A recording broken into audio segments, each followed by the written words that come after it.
Américas no Ar. Oferecimento Landfi. Envie dinheiro rápido e fácil para o Brasil. Uninter. A melhor faculdade para brasileiros nos Estados Unidos. Acesse uninteraméricas.com e inscreva-se já.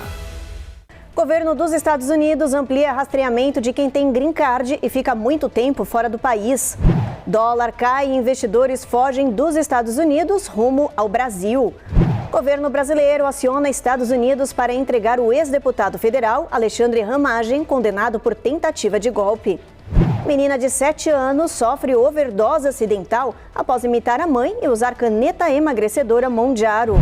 E tem carnaval brasileiro na região central da Flórida no próximo final de semana. É a primeira festa tradicional do ano.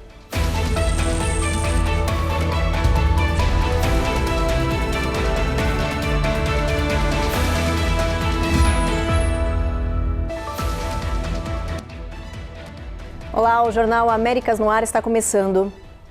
Quem tem green card e costuma passar muito tempo fora dos Estados Unidos precisa ficar atento. O governo norte-americano começou a mirar nesse grupo de pessoas. Muitos residentes permanentes correm o risco de perder o status legal. A repórter Carolina Camargo tem os detalhes. Os agentes federais vão passar a reforçar o rastreamento de entrada e saída de residentes permanentes usando biometria e outras tecnologias. A ideia é documentar com que frequência e por quanto tempo cada pessoa deixa o território norte-americano. Pela lei, quem tem green card só pode ficar fora dos Estados Unidos por até 6 meses no ano. Quem ultrapassa esse limite pode perder o status por abandono de residência, quando o governo entende que a pessoa não mantém vínculos suficientes com o país. As autoridades americanas chamam essas pessoas que possuem 2 moradias de International Snowbird, porque alternam a residência entre 2 países. Isso é muito comum em vários estados norte-americanos, incluindo Nova York. Segundo o American Community Survey, a Big Apple tem entre 1,1 e 1,3 milhão de residentes permanentes. E apesar de não haver um número oficial, muitos portadores de green card se encaixam nesse perfil sazonal. A orientação é evitar ficar longos períodos fora dos Estados Unidos. Se ultrapassar o tempo máximo, o residente poderá entrar na mira do governo. E para quem tem planos de aplicar para a cidadania, os especialistas lembram que é preciso passar pelo menos 50% do tempo no país, sem nenhum período contínuo no exterior superior a 6 meses. Se a pessoa pretende ficar por mais de 6 meses, o ideal é solicitar antes de viajar um Reentry Permit, que permite permanecer fora do país por até 2 anos sem perder o seu status de residente permanente legal nos Estados Unidos. Sem esse documento, o risco de problemas no retorno é muito alto. A verdade é que o portador de green card não pode morar permanentemente em outro país. Na próxima terça-feira, termina o TPS, o Status de Proteção Temporária para os haitianos que vivem nos Estados Unidos. Essa é mais uma comunidade que vai perder esse benefício, assim como os venezuelanos e outros grupos que tiveram o status encerrado no ano passado.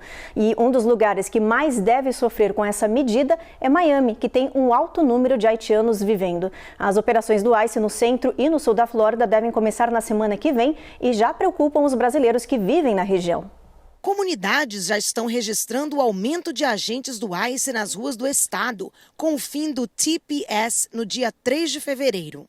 A expectativa é de que o ICE aumente as prisões no sul da Flórida e envie mais imigrantes para o centro de detenção. Conhecido como Alligator Alcatraz, uma unidade isolada nos Everglades, sem acesso público e alvo de denúncias sobre falta de transparência, estrutura e restrição a advogados. Miami, mesmo com mais da metade da população formada por imigrantes, segue entre as cidades mais seguras do país. Em 2025, o condado registrou queda de 18% nos crimes e os homicídios caíram 39% no primeiro trimestre. Números que confrontam com a tese do governo federal de que imigrantes aumentam a criminalidade.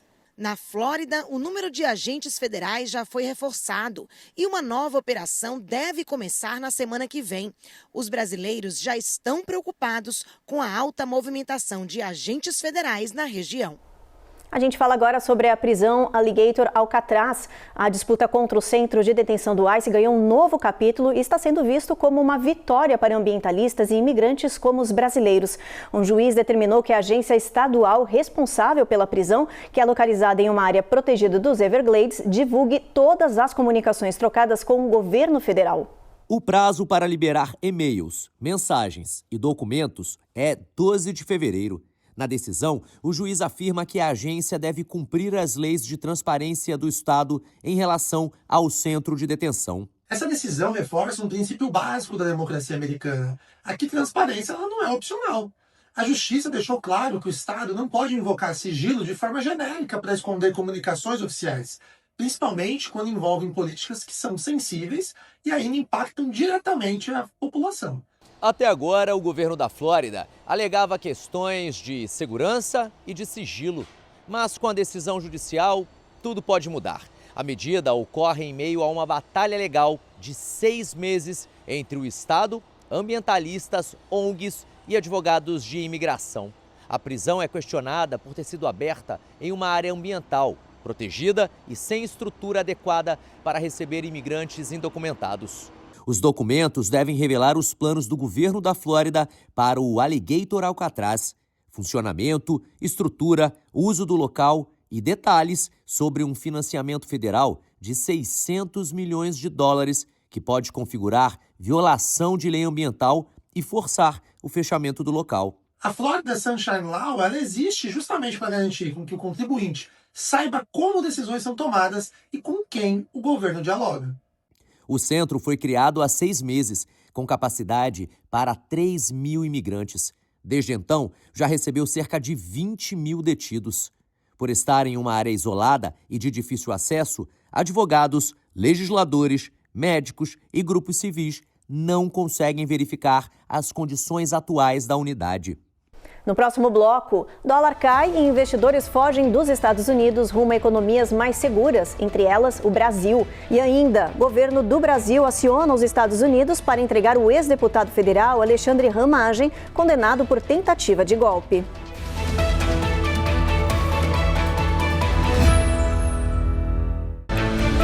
Américas no ar. Oferecimento Landfi.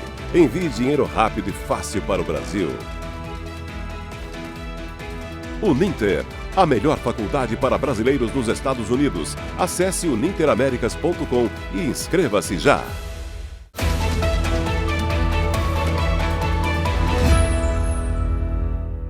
A Bolsa de Valores do Brasil vive um dos melhores momentos da história e está impressionando o mundo. O Ibovespa rompeu a marca dos 184 mil pontos pela primeira vez e segue registrando recorde atrás de recorde. A gente te explica o que isso significa. O Ibovespa é como se fosse um termômetro das principais empresas do Brasil. Quando se diz que passou dos 184 mil pontos, por exemplo, uma marca recorde, significa que a bolsa está subindo e isso é sinal de que as empresas estão se valorizando, têm atraído interesse do exterior e muito dinheiro de investidores. Essa movimentação fez o índice Ibovespa disparar nas últimas semanas e foi motivada pelo comportamento da política e da economia dos Estados Unidos, que estão instáveis, com o governo americano distribuindo tarifas a parceiros comerciais, ameaçando anexar a Groenlândia, atacar o Irã. Está provocando uma tensão global e é por causa disso que muitos investidores estão tirando dinheiro de lá e colocando no Brasil, onde as ações estão mais baratas e, neste momento, muito mais seguras para se investir. Só em um mês, os estrangeiros colocaram cerca de 20 bilhões de reais na Bolsa Brasileira, um dos maiores fluxos desde 2019. O dólar vem perdendo força global e rompendo o mito de Porto Seguro dos Estados Unidos. A desvalorização da moeda de reserva global reflete o aumento da desconfiança dos títulos do país e a incertezas sobre a política econômica. Mas olha, também revela uma estratégia do governo Trump.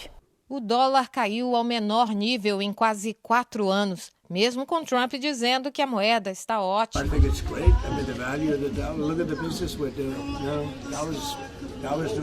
A fala despreocupada do presidente americano acendeu um alerta de que a política americana pode ir muito além das tarifas comerciais e atingir o sistema financeiro internacional, derrubando ainda mais o dólar. A desvalorização da moeda acontece por uma junção de fatores, como incertezas sobre tarifas e preocupação com o déficit dos Estados Unidos. A moeda está perdendo força no movimento global que afeta a Europa, Ásia e América Latina. Isso aumenta a desconfiança nos títulos americanos e levanta dúvidas sobre estabilidade e segurança do país para se investir. Por trás deste cenário está a estratégia do governo americano. Um dólar mais fraco deixa os produtos dos Estados Unidos mais barato e competitivo lá fora, ajuda exportadores e reduz o déficit comercial, além de impulsionar a reindustrialização do país.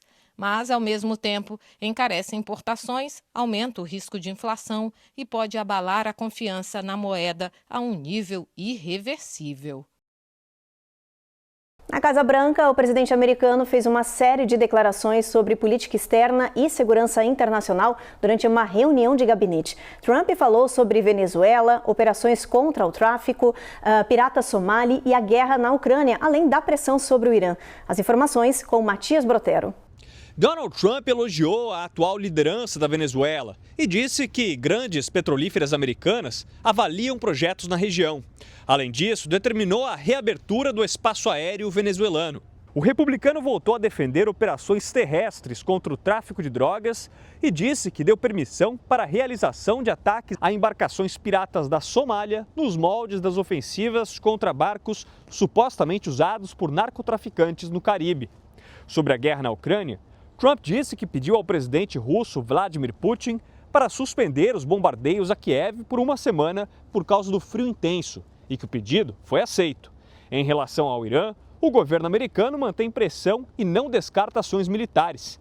Na reunião de gabinete, o secretário de guerra, Pete Hegseth, disse que os iranianos têm todas as opções para fechar um acordo e reforçou que o país não deve ter capacidades nucleares. De Washington, D.C., Matias Brotero para o Américas no Ar.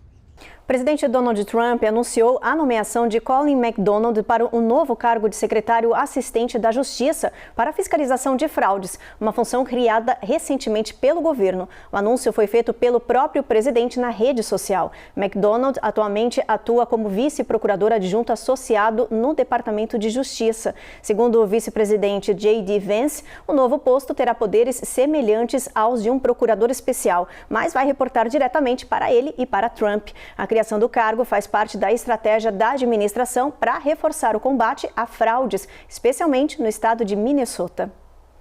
E o governo brasileiro formalizou o pedido de extradição de Alexandre Ramagem aos Estados Unidos. O ex-deputado federal e ex-diretor da ABIN foi condenado pelo STF pela tentativa de golpe e é considerado foragido.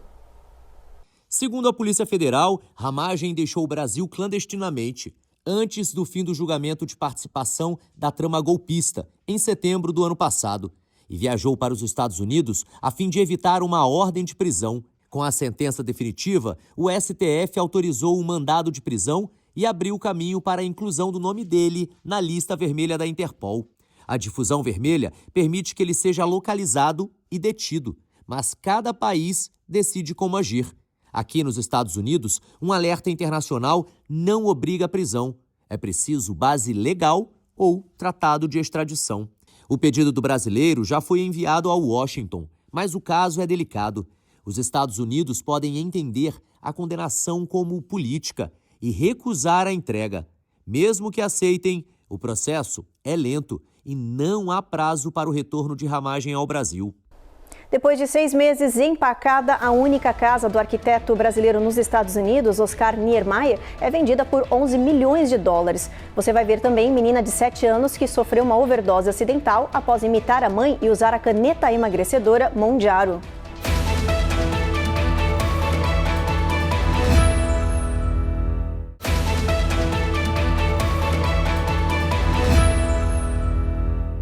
Já voltamos e com uma história que serve de alerta para os pais na Califórnia. Uma menina de 7 anos sofreu uma overdose acidental após imitar a mãe e usar a popular caneta emagrecedora Mounjaro. Ela foi internada, mas passa bem. I didn't really think wisely.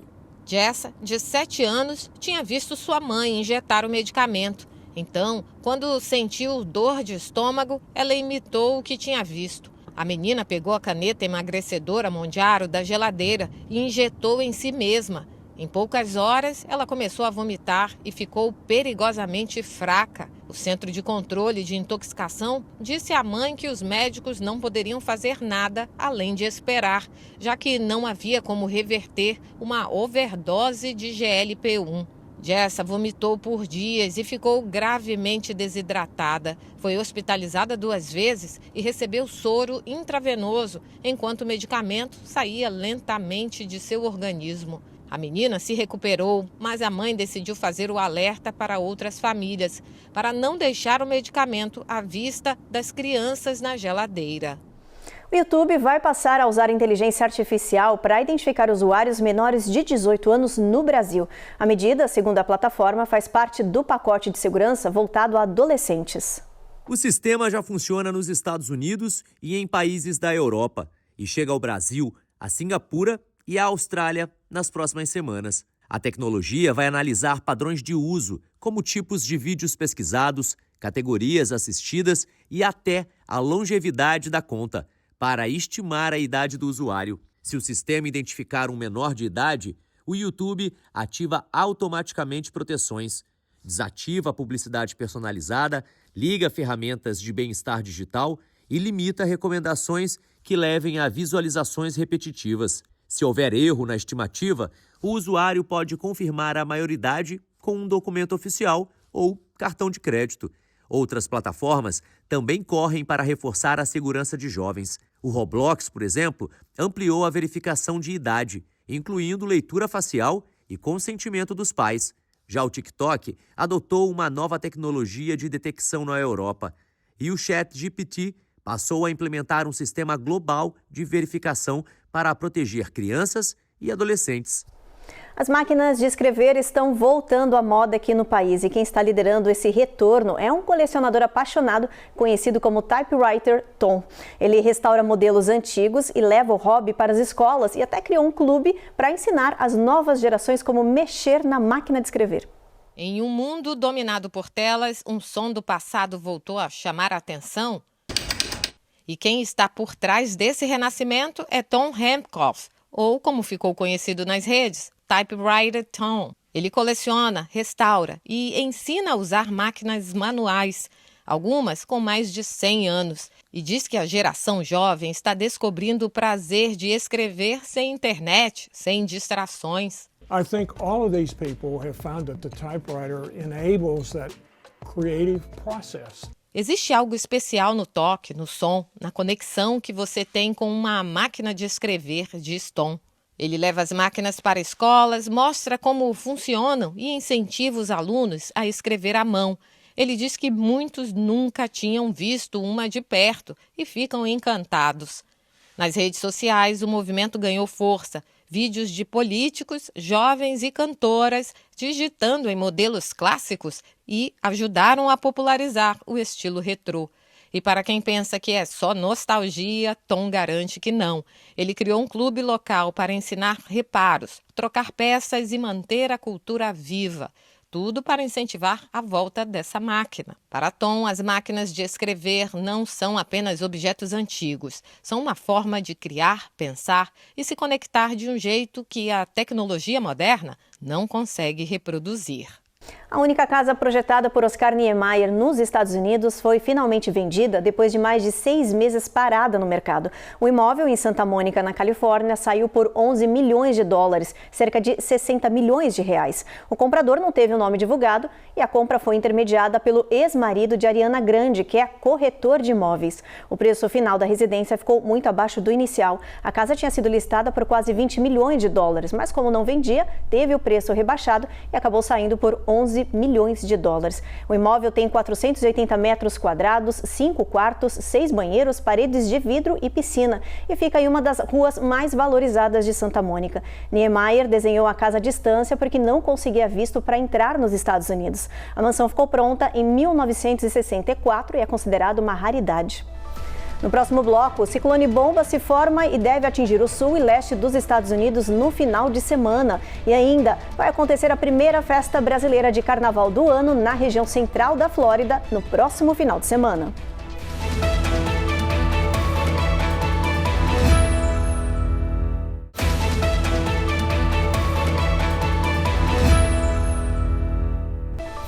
O mundo do esporte ganhou um novo fenômeno e ele mal saiu das fraldas. É um menino de apenas 2 anos de Manchester que viralizou nas redes sociais por ser um prodígio no bilhar.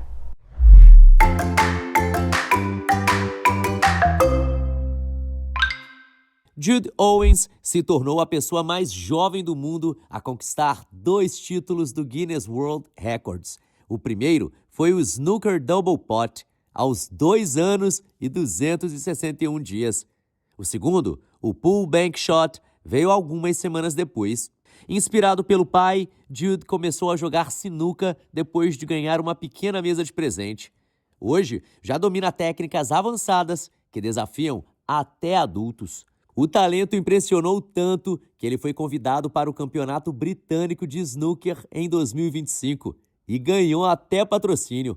O garoto foi chamado pelo Guinness de celebridade internacional, uma prova de que a habilidade não tem idade.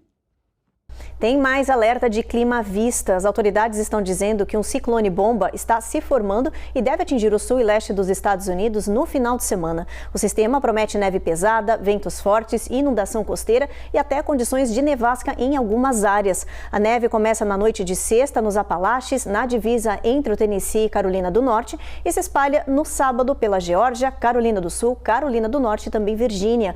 Os acúmulos de neve podem chegar até 8 polegadas na maior parte da região. O mau tempo vem junto com a maré alta de lua cheia, o que aumenta o risco de inundação costeira, erosão de praias e ondas grandes no sul da Carolina do Sul até a Virgínia. No Nordeste, o impacto deve ser menor, mas são esperadas rajadas de ventos de 40 milhas por hora na rodovia I-95 e outras estradas. Enquanto isso, a massa de ar ártico que atinge o país continua avançando. Sensação térmica de 2 graus em Atlanta, temperatura negativa em Nova York e frio histórico na Flórida, com possíveis recordes de clima congelante em Tallahassee, Jacksonville e Orlando.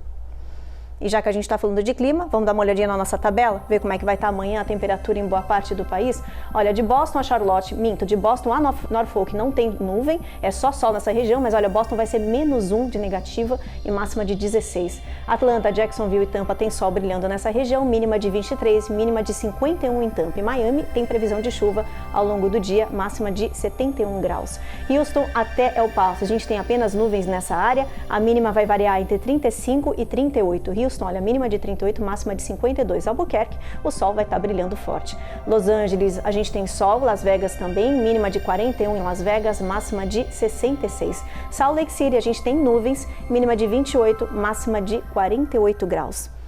E mesmo com toda essa onda de frio congelante, nevasca recorde, existe uma boa notícia em relação ao clima. As temperaturas baixas também derrubaram os valores de pacotes de férias. Quem comprar passeios agora para qualquer estação do ano vai sair no lucro, principalmente junto às companhias de cruzeiro, que estão oferecendo descontos agressivos.